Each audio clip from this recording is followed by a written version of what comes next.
crianças do segundo ano! Tudo bem com vocês? Prontos para mais uma aula do ensino religioso? Sejam bem-vindos! Hoje nós vamos conhecer mais alguns mitos sobre a linguagem sagrada. Vamos lá? Aprontem o material de hoje, que é o caderno, o lápis grafite, o lápis de cor e a borracha. Eu aguardo!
E agora vamos caprichar no nosso caderno, colocando a data de hoje, aula 24, linguagens sagradas, ensino religioso. Eu aguardo.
Na aula passada, nós conhecemos o peixe-boi, esse animal aí da primeira foto. Nós aprendemos que ele faz parte da mitologia. Nós conhecemos uma história de dois jovens que são transformados em peixes-boi por um pajé. E isso não os separou. Eles formaram uma grande família em forma desse animal. Foram felizes juntos. Nós conhecemos também 4 mitos sobre o beija-flor, cada um com uma história diferente. Nós aprendemos que muitos mitos com o mesmo personagem podem ser criados, porém com histórias diferentes. E isso acontece porque diferentes povos explicam de maneiras diferentes a mesma criação. O surgimento do beija-flor, existem vários mitos falando sobre isso. E nós conhecemos 4 deles. Hoje nós vamos voltar a falar sobre esse livro, falando do elemento fogo. Nós já lemos mitos dele falando do ar e da água. Hoje vai ser o elemento fogo do livro Mitologia dos 4 Elementos. Autores Cléo Busato e Igor Santos, editora CLB Produções. Qual vai ser o primeiro mito desse livro, professora? Olha lá. Maui, Tique-Tique e a Mãe do Fogo. Então agora, esse mito ele traz uma história mítica dos Maori, que é um povo lá da Nova Zelândia. A cultura dos Maori é formada por uma mitologia ancestral. Lembra o que significa essa palavra? Ancestral é que existiu antes de nós. Então, é uma mitologia que passa de pai para filho, para várias gerações. Essa história, ela tem uma narrativa super intrigante e bem curiosa. Traz coisas que talvez nós nunca imaginaríamos.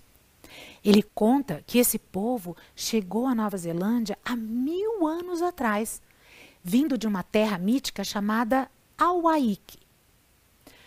O personagem dessa história é Maui Tique-Tique Ataranga, um semideus, inteligente, atrevido e esperto.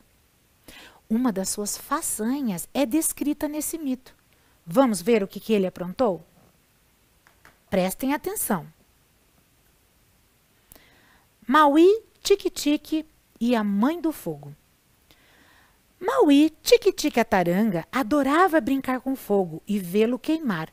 Um dia acendeu todos os fogos da aldeia e deixou-os arder até acabar. As pessoas ficavam bravas e reclamaram com Taranga, sua mãe. Ela repreendeu seu filho. As pessoas estão zangadas com você. Eu também. Não há mais fogo na aldeia. Como vamos cozinhar? Você deve ir para a casa da velha Mauiki e pedir a ela um pouco do seu fogo. Ela é uma mulher perigosa e, por isso, você deve ter cuidado. Maui Tique-Tique Ataranga adorava brincar com fogo e vê-lo queimar. Um dia, ele acendeu todos os fogos da aldeia e deixou-os arder até acabar. As pessoas ficaram bravas e reclamaram com Taranga, sua mãe. Ela repreendeu o filho. As pessoas estão zangadas com você. Eu também. Não há mais fogo na aldeia. Como vamos cozinhar? Você deve ir à casa da velha Mauik e pedir a ela um pouco do seu fogo. Ela é uma mulher perigosa e por isso você deve ter cuidado. Mauí-Tiquitica-Taranga viajou ao submundo subterrâneo onde morava Mauik, a senhora do fogo e dos terremotos. Foi sozinho, porque todos tinham medo dos espíritos que moravam por lá. Mauik vivia só. Ela nunca tocava nas coisas, porque transformava tudo em fogo. Triste sina de Mauik, nem mesmo podia se alimentar. O menino encontrou a velha sentada em frente à sua morada, tentando em vão comer uma refeição. Ajude-me, por favor. Ok, deixe-me ajudá-la, disse ele, e deu de comer a Mauik. Quando ela estava satisfeita, Mauí-Tiquitica-Taranga encheu uma concha com água e ofereceu à mulher. Mauik estava sedenta. Agradeceu e disse: Bem-vindo, Mauí-Tiquitica-Taranga. Eu sei por que você está aqui. Você gastou todo o fogo que se encontrava no mundo da luz. Não é, seu danadinho? Se você é cuidadoso, isso não importa. Foi gentil comigo e eu lhe darei o que você veio buscar. Arrancou uma unha do seu dedo e entregou para o menino. Era ali que ela guardava o fogo. Aqui está. Acenda o fogo na aldeia, mas traga-a de volta para mim. Mauí-Tiquitica-Taranga pegou a unha e saiu pulando de alegria. Agora ele tinha o fogo. Mas, enquanto andava, começou a se formar um plano travesso na sua cabeça. Ao chegar ao rio, ele atirou a unha nas águas para ver o rio se incendiar. Depois, voltou à casa de Mauik contando história. Disse que havia tropeçado e que a unha se perdeu na correnteza. Mauik apenas sorriu. Tudo bem, Mauí-Tiquitica-Taranga. Eu tenho mais. E lhe entregou outra unha. Mauí-Tiquitica-Taranga tornou a jogar a unha no rio. Fez isso várias vezes e cada vez que voltava para junto de Mauik, ela lhe dava outra unha. Mas, quando voltou para pegar a última, a mulher perdeu a calma. Chega! Agora você vai morrer, seu pequeno gastador de fogo. Jogou sua última unha sobre o menino. Mauí-Tiquitica-Taranga se transformou num falcão e voou pelos ares. Quando olhou para baixo, viu o chão explodir em chamas. Voava rápido, enquanto o fogo de Mauik o percebia, crepitando, craquelando, queimando a floresta de Tani Mahuta. Da sua morada, os deuses assistiam à cena com espanto, enquanto o fogo pulava no ar atrás do falcão fujão. É Mauí-Tiquitica-Taranga, disse um dos deuses. Ele precisa da nossa ajuda. O deus do vento soprou uma chuva de gelo sobre as chamas. O deus da água se lançou em enxurrada e caiu sobre o topo das árvores em brasa. A deusa da terra balançou o chão até que ele se abriu e engoliu o fogo. Mauí-Tiquitica-Taranga voou para casa, pousou ao lado da sua mãe e voltou à forma humana. A mãe falou: agora você não pode mais ir ao mundo subterrâneo em busca de fogo. O caminho está fechado para aqueles que vivem na superfície da terra. Se precisarmos de fogo outra vez, só o que nos resta é esfregar os ramos de árvore até obtê-lo. Distante dali, no centro da Mãe Terra, escondida dos olhares curiosos dos homens, Mauik observava o rio de fogo que corria à sua frente e murmurava: aquela peste! Agora ele nunca mais vai me encontrar. Viu que esse personagem brinca com o fogo, traz a sua importância, mas não leva muito a sério. No final dessa história, a aldeia não consegue o fogo para si como eles desejavam, mas conseguem imaginar uma outra forma de consegui-lo. A próxima história também utiliza o fogo, só que de uma maneira um pouco diferente. Essa história se chama O Segredo do Iguana. Essa também é uma narrativa mítica, mas é dos Catios, que é uma etnia indígena lá da Colômbia. Eles consideravam-se filhos da natureza, da água, da terra. Eles achavam que todos os elementos faziam parte da sua vida e que a água e a terra eram seus pais. Lá no início do mundo, para explicar um pouquinho a origem de tudo que tinha, de tudo que existia, eles diziam que o início do mundo era só escuridão e vazio. E daí aconteceu algo. Vamos ver o que aconteceu? Vamos então conhecer a história, O Segredo do Iguana. No início dos tempos, o iguana Imo era o único ser que conhecia o fogo e não o compartilhava com nenhum outro ser. Por isso, os guerreiros catios cozinhavam seus alimentos sobre as pedras quentes do sol, do meio-dia, e nas noites frias sofriam com a umidade da selva. Morava nessa tribo um guerreiro chamado Caraiabi. Certo dia, ao sair para pescar, ele sentiu um cheiro apetitoso trazido pelo vento.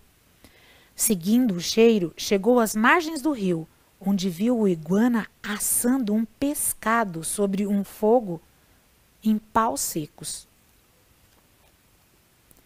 Ao perceber a presença do rapaz, Imo não pôde fazer outra coisa a não ser convidá-lo a participar da festa e dividir o pescado com ele. Caraiabi ficou de queixo caído diante de tal especiaria. Era uma delícia. Ao terminarem de cear, o iguana apagou o fogo e se despediu do guerreiro, pedindo-lhe para manter segredo sobre o que viu e experimentou. Provar o assado era suficiente para agradecê-lo pelo resto da vida, dizia Imo. Após algumas luas, Caraiabi tornou a encontrá-lo, justo quando preparava outro banquete. Desta vez, Caraiabi ficou escondido enquanto o iguana saborava o seu assado. Entre sonoros arrotos, Imo apagou o fogo e deixou o local disposto a tirar uma boa soneca. Caraiabi o seguiu de longe e descobriu a cova aonde ele morava. O iguana entrou por um buraco muito pequeno e desapareceu dentro dele. Caraiabi fechou os olhos e pediu para ser transformado num iguana. E não é que isso aconteceu? Na forma desse animal, Caraiabi entrou sem dificuldades na cova de Imo. E lá no interior descobriu milhares de palitos enterrados no solo. Uma ponta na terra, enquanto a outra tremulava uma pequena chama, com o vai e vem do vento. A cova estava iluminada com os pequenos palitos de fogo. Uma beleza! O iguana dormia num canto, sobre um leito de folhas verdes. A presença do estranho despertou Imo, que perguntou o que ele fazia na sua toca. O visitante respondeu que havia se perdido no caminho, mas já estava de partida. Antes, porém, observou o fogo, o calor e contou que durante a madrugada seus pequenos filhotes sofriam muito com o frio da selva. Pediu permissão para levar alguns palitos de fogo para aquecê-los. Imo, que só queria saber de dormir, autorizou que os pegasse, mas com uma condição. Ele jamais deveria contar aos homens o local da sua cova e muito menos o que acabara de descobrir. Os homens usariam mal o fogo, disse Imo. Caraiabi concordou, agradeceu e partiu, carregando alguns palitos acesos. A partir desse dia, o povo da sua aldeia ficou conhecendo o fogo e seus benefícios, e isso se espalhou para o resto do mundo. Viram como essa história nos conta como realmente surgiu o fogo? Pensem direito, crianças. Vocês já tinham pensado nisso? Diferente do outro mito, nessa história o ser humano não conhecia nada do fogo. Foi a primeira vez que eles viram, não sabia da existência desse elemento. O herói da nossa história, o Carayabi, com a ajuda dos deuses que o transformou em lagarto também, ele conseguiu enganar o Imo e conseguiu levar o fogo para todos aqueles que moravam na sua aldeia. Viram como as histórias são diferentes? E também existe uma última história de hoje, que é chamado Pele. Pele, professora? Igual a nossa pele? Não. Pele é o nome de um personagem e faz parte do povo nativo lá do Havaí, nos Estados Unidos. Quem já ouviu falar no Havaí? Eu já ouvi. Quem sabe um dia eu possa ir visitar. Quando os exploradores chegaram na ilha, eles viram que ela já era habitada por nativos há milhares de anos. Os seus mitos eram narrados através do hula. Vocês já ouviram falar do hula? É uma dança sagrada acompanhado de canto, música, dança. Normalmente eles fazem aqueles movimentos com as mãos que contam muito. Esse movimento com as mãos e as palavras dos cantos narram as histórias desse povo. E também eles utilizam tambores, feitos sabe com quê? Pele de tubarão. Ui, que medo! Esses tambores ajudam a colocar ritmo na dança do hula. Então, vamos conhecer a nossa história? Pele é de uma família de deuses, personagem de uma velha lenda do Havaí. Ela é muito bonita, as costas eretas como um penhasco e o corpo arredondado como a lua. Assim que nasceu, provocou um grande incêndio ao discutir com um deus do fogo. Por conta desse temperamento explosivo e intratável, seu pai a exilou da ilha natal. Pele levou consigo a irmãzinha mais nova, dobrada dentro de um ovo e protegida embaixo da axila. Ganhou uma carona de presente do irmão e saiu navegando pelo Pacífico em busca de uma morada.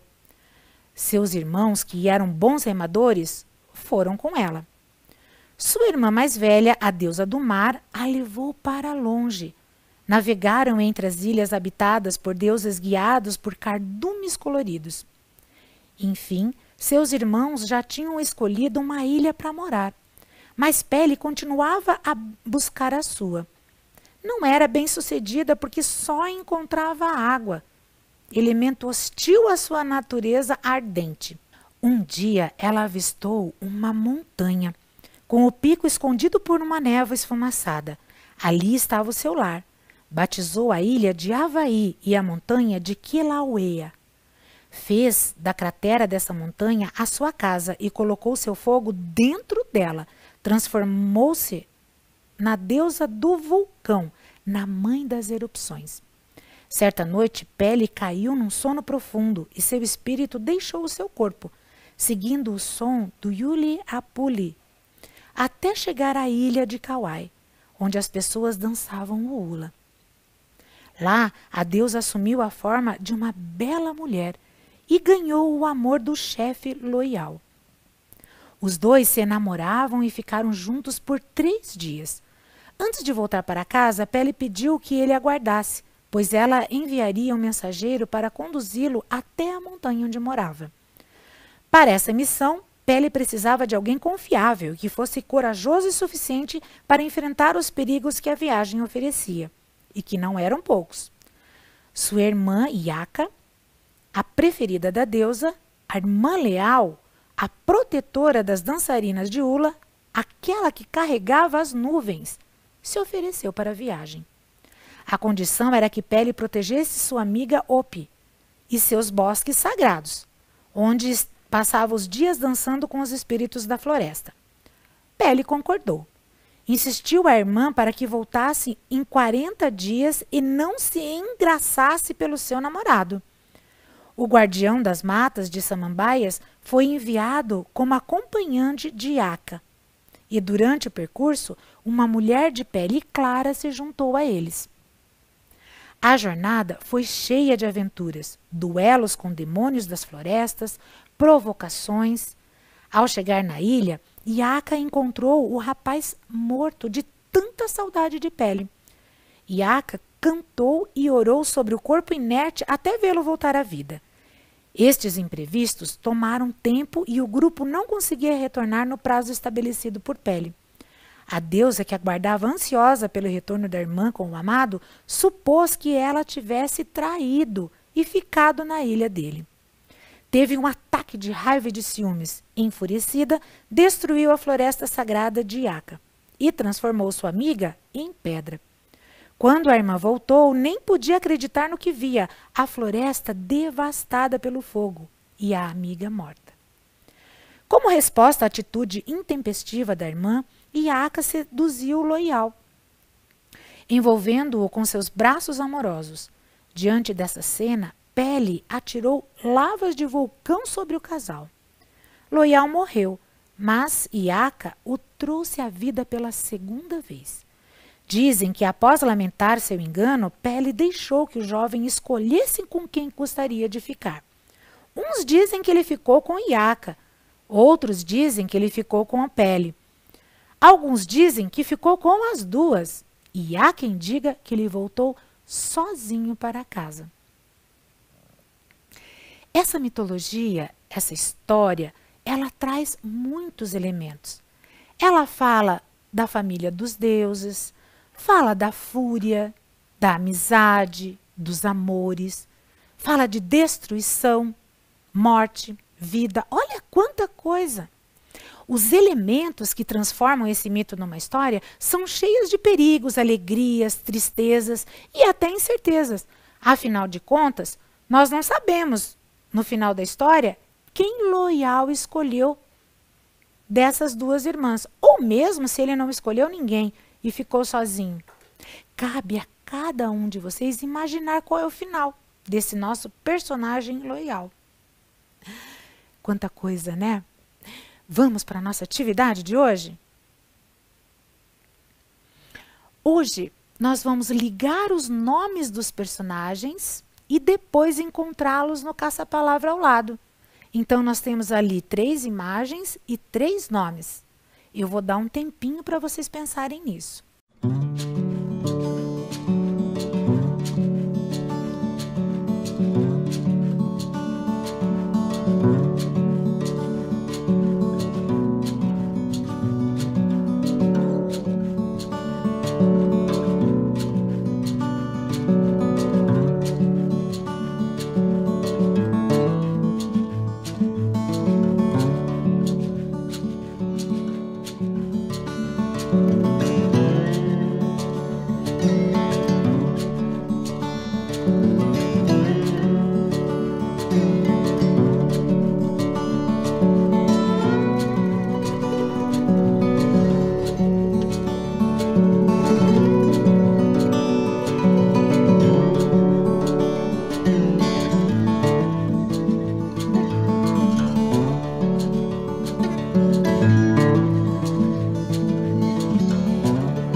Então, vamos conferir a resposta?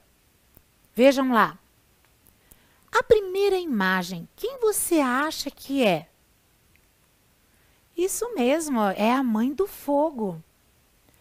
E a segunda imagem? O Imo. A terceira? A Ilha do Havaí. Muito bem. Agora vamos encontrar essas mesmas palavras ali do lado, no caça-palavras. Vamos ver qual é a primeira que aparece? Imo. Na segunda linha, na horizontal. Ilha do Havaí, quem achou? Nossa, que nome comprido! Olha lá onde ela está. Ilha Havaí, na vertical. E a última, Mãe do Fogo, quem achou? Usando o M do Imo, olha lá. Mãe do Fogo. Muito bem. Parabéns para quem acertou a nossa atividade de hoje. E para terminar a nossa aula de hoje, eu queria lembrar que o elemento fogo, ele não está presente só nas simbologias, só nos mitos. Ele também aparece em histórias literárias. Alguém já ouviu a história Fátima e o Fogo Mágico? Então, eu trouxe uma contadora de histórias muito legal para contar essa história para vocês. Prestem atenção. Essa é a história da pequena princesa Fátima, uma menina muito querida que morava em um reino cheio de magia e encantamento chamado Rupas. Lá, todas as pessoas eram felizes, porque dentro do peito de cada habitante do reino brilhava uma espécie de fogo mágico que fazia com que eles fossem fortes, corajosos e principalmente muito felizes. Mas nem tudo era alegria em Rupas. Há muito tempo, um homem muito malvado chamado Câncor, que não suportava ver a felicidade das pessoas, apagou seu próprio fogo, transformando-o em uma pedra pedra de gelo. A partir de então, passou a fazer maldades de todos os tipos no reino. Roubava a comida das crianças, maltratava os animais e brigava com todos que ele encontrava. Um dia, o velho e sábio monarca de roupas, o rei Ginaldo, resolveu não tolerar mais as maldades de Câncor e o expulsou do reino. Furioso, Câncor se dedicou a estudar magia negra em livros proibidos, mais antigos que o próprio templo. Mas antes, fez uma promessa ao rei. Ele iria voltar para acabar com toda a alegria e a felicidade que existia em roupas. O resultado? Ele se transformou em um poderoso feiticeiro, cheio de ódio e rancor. Um belo dia, a princesa Fátima estava brincando com seu cãozinho perto de um velho moinho de vento, quando viu um rato que surpreendentemente começou a falar com ela. Curiosa, Fátima se aproximou do desprezível roedor que disse: "Olá, pequena princesa. Vim avisar que o reino de roupas corre imenso perigo. Em breve, dragões surgirão nos céus e destruirão seu amado reino." "Oh, não!" exclamou a princesa. "E não há nada que possa ser feito para evitar essa tragédia?" Na verdade, tem sim", sussurrou o rato Câncor. "Se você beber uma poção mágica que está guardada no alto daquele moinho, os dragões não ousarão atacar o reino de roupas." Sem pensar duas vezes, a princesa saiu correndo para procurar a tal poção. E não é que era verdade?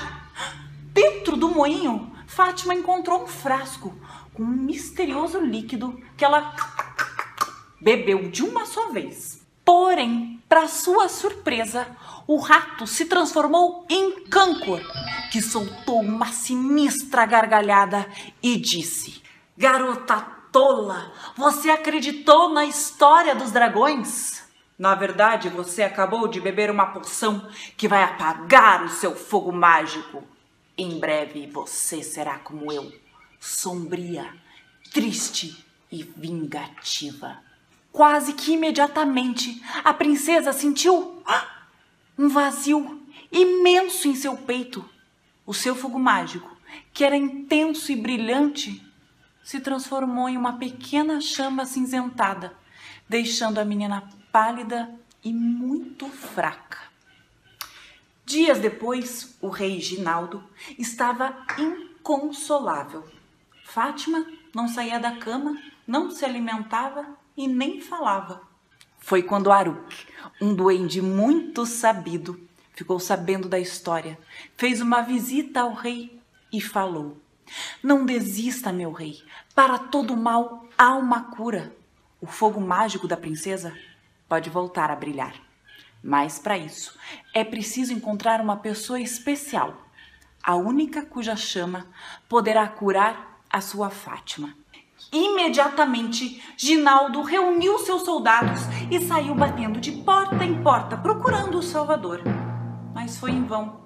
Depois de percorrer todas as casas do reino, o rei, desolado, começou a perder a esperança. Foi quando avistou Arthur, irmão de Fátima, brincando tranquilamente no pátio do castelo. "Arthur é minha última esperança. Chamem-no aqui imediatamente", ordenou o rei. Assim que Arthur entrou nos aposentos de Fátima, uma coisa maravilhosa aconteceu. O fogo mágico da princesa começou timidamente a brilhar. O príncipe se aproximou e tocou suavemente a mão de sua irmã. Como magia, a chama da menina brilhou como nunca havia brilhado antes. Mal contendo as lágrimas, o rei falou: "Quem diria? O salvador da minha princesa estava aqui o tempo todo pertinho de nós. Ah, que maravilha!" A partir daí, a princesa Fátima se recuperou e voltou a viver com alegria e saúde, espalhando felicidade por todo o reino. O que aconteceu com Câncor? Bom, quando ele estava se preparando para fazer mais maldades, foi devorado por um dragão e nunca mais incomodou ninguém, a não ser o dragão, que ficou com uma bruta dor de barriga. E foi assim, sem nunca perder a esperança, que o Reino de Roupas viveu feliz para todo o sempre. Viram que história bacana?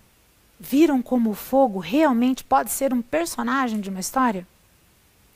Então vamos para a revisão da nossa aula de hoje. Hoje nós relembramos os mitos do peixe-boi e do beija-flor, conhecemos os mitos do elemento fogo, Maui Tique-Tique e a Mãe do Fogo, o segredo do iguana e pele.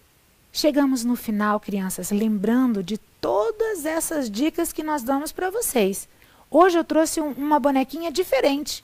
Nós sabemos que precisamos lavar as mãos, usar a máscara se sair de casa, mas olha lá, mantenha a distância. Isso também é muito importante. Até a próxima, crianças!